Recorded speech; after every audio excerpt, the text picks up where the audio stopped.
burden of proof.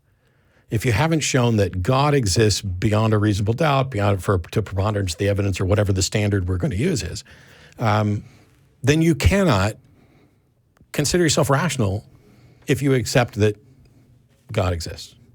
I find God not guilty of existing. Yeah. All right, we've got Gerry in Seattle. Thanks for waiting.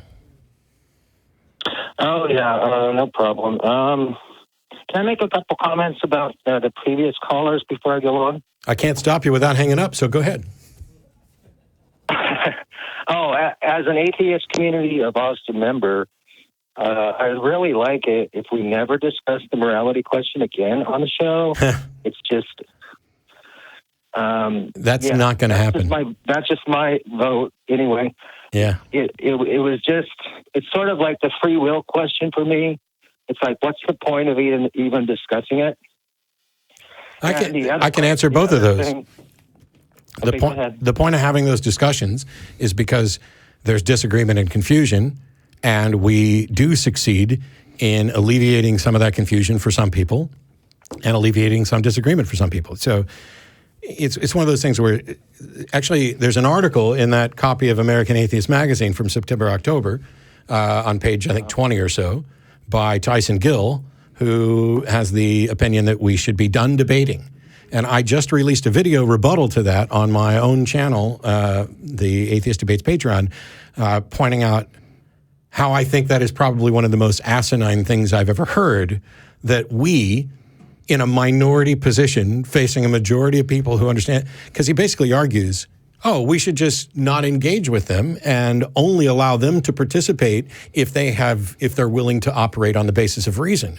Well, congratulations. And as I pointed out in the video, that's like saying, okay, there's 20 of us in the room, 2 of us don't believe in your God, and we're not going to let the other 18 of you participate in the conversation until you agree to do it on these terms. It just doesn't work. Yeah. Yeah, it's just that, I know, but see, I listen to at least 75% of all of these shows. Yeah. And every time this discussion comes on, it's like nails on a chalkboard, you know? I completely get it, Gerry. I tell you this. Yeah. You are not the reason that I have those discussions because you've already heard them. Somebody else is hearing this stuff for the first time in a different way. And whenever you get frustrated, just think about how many more times I've heard and had the conversation than you have. Yeah. Anyway, that's enough of that for me. Anyway, one other thing I wanted to bring up was you mentioned earlier that a lot of people hate you. I don't think anybody hates you or can hate you legitimately because you're such a fine person. Oh, you're wrong. I might be a fine person, but there are people who hate me. I guarantee it. I've spoken with them. Okay, but I'm just telling you that I love you, man. I love you. Thank you very much, Gerry. But you had a question about you're an atheist who prays? No, I'm a former atheist. You're a former atheist. As I mentioned, I am a current paid in full Atheist Community member of Austin member. And in that vein, I want to challenge all other members, which I'm going to do as soon as I get off hold. I'm going to go make a $25 donation. I'm challenging all members, including the hosts, to also make a $25 minimum donation today. Oh, well, I appreciate you coming on doing a fundraiser for us. I will say that while I'm not currently involved with the board of directors, it may be, you may have been a dues-paying member of the Atheist Community of Austin, but because membership requires that you be an atheist, if you're no longer an atheist, that might be a problem. Well, I'm kind of on the fence, and I move from side to side. So, well, let's hurry up and push you off that fence. Well, no, I don't think it can, because I actually witnessed God, the voice of God, the visage of God.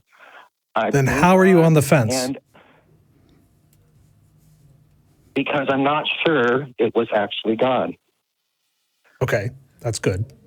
Okay, so and there was a great question by Geoff, because this is what happens, and I want to caution against this as much as I can. There's a clarity that needs to take place in these conversations. It's one of the reasons why I'm incredibly. I think you might have noticed over the years, Gerry, I don't tend to give short answers. I talk a lot, and it's because I'm constantly terrified of being misunderstood, of not getting to clarity.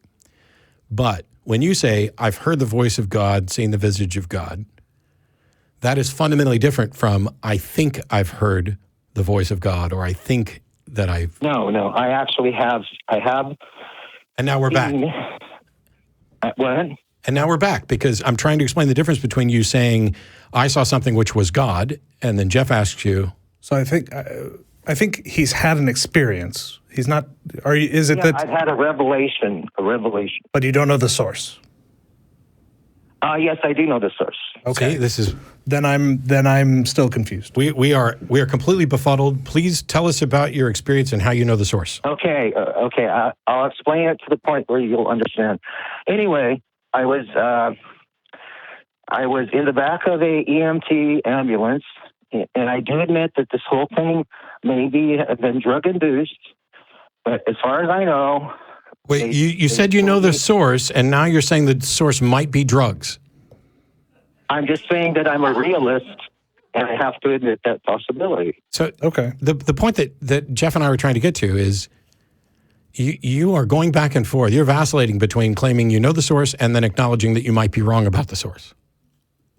I'm saying, well, maybe I should explain the source, and then you can debunk it or give your, I haven't really given you what occurred at all. So okay.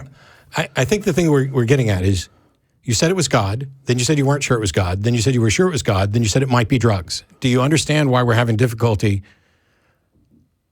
Well, yeah, I understand why you're having difficulty.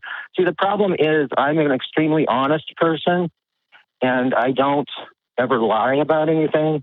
So I give you my unvarnished opinion, 100%. I'm not in any way trying to deceive. I'm just saying, when I was in the back of this ambulance, I may have been dosed by these EMTs. I don't know. But then I started to feel the presence. And this is another thing that I admit is against my case, but I felt the presence of Jesus. And Jesus is the God, and I know it's stupid. I know that it shouldn't have been Jesus. It should have been a woman like that Ariana Grande song, it shouldn't have been the God I expected, because I was raised in America like everybody else. I'm exposed to churches, Jesus, blah, blah, blah. I never went to church as a kid regularly, only on Easter and stuff like that. And anyway, so I felt, I was an atheist at that point.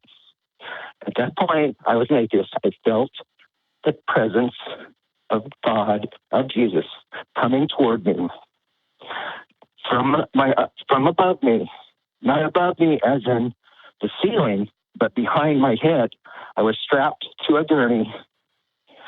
I felt the presence, and I said, I talked to Jesus. I said, please do not come near me. I am unworthy. Do not come near me. Do not talk to me. Do not let me see you. I am unworthy. Please don't. Please stay away. And I covered my eyes and I covered my face so I couldn't see, because I felt so through my core that this was God, this was Jesus in his person, and coming toward me, I don't know what he was trying to do, but anyway, this happened several times where I felt like he was trying to get me to look at him, but I would not look at him because I was an atheist, and I kept saying that I was unworthy, I was dirty, and I did not deserve such a revelation.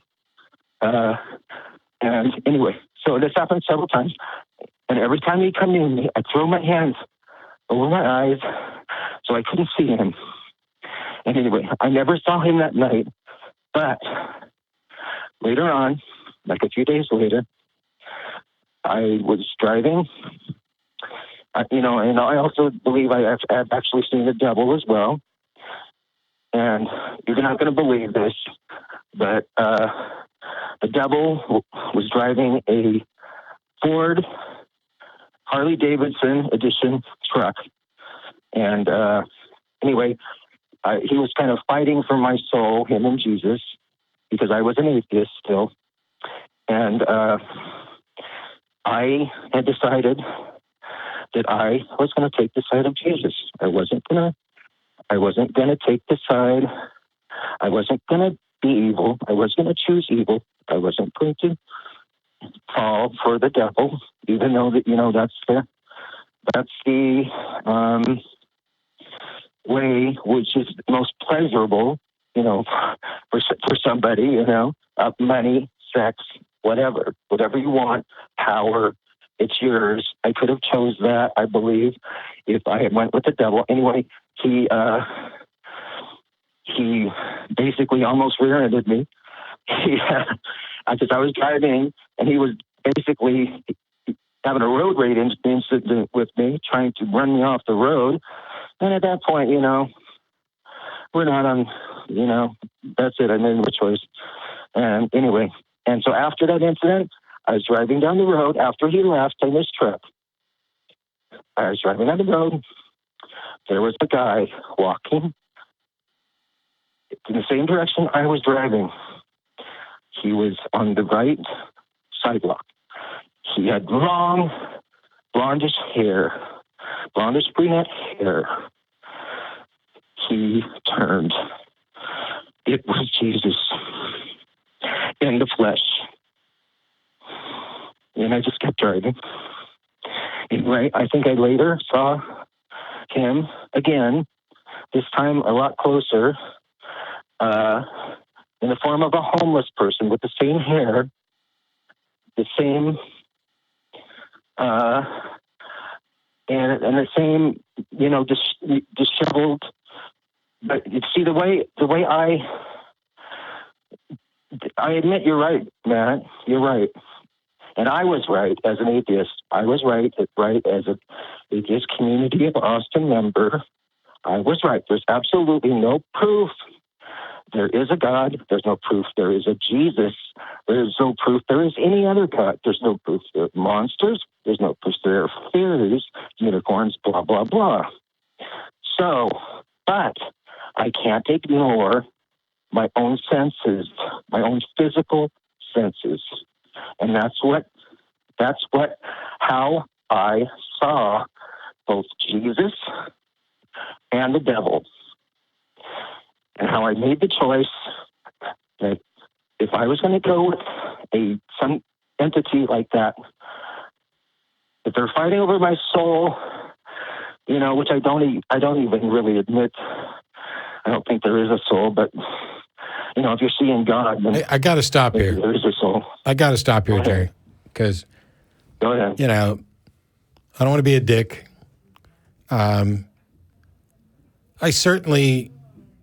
I can't. I have no words, I think, because this is such a confused mess. I don't even know where we are in relation to being having the EMTs work on you. And, but okay. Wow. Geoff, you got anything? I would. So I'm seeking clarification on a couple of points. It seemed like you said that while you were driving and you saw the devil, at that time you identified as an atheist, and also when you saw Jesus walking along the side of the road. Is that accurate? Am I understanding your story? Okay, it wasn't the devil that you're thinking. It was just a guy. Well, but but at the time you were no fucking way. There's no way I'm going to sit here and listen to that entire story and have you emotional and telling me that this was the devil who was in a fight with Jesus over your non-existent soul. And then the second Geoff tries to get clarification, you're like, well, it wasn't the devil, it's just a guy in a truck.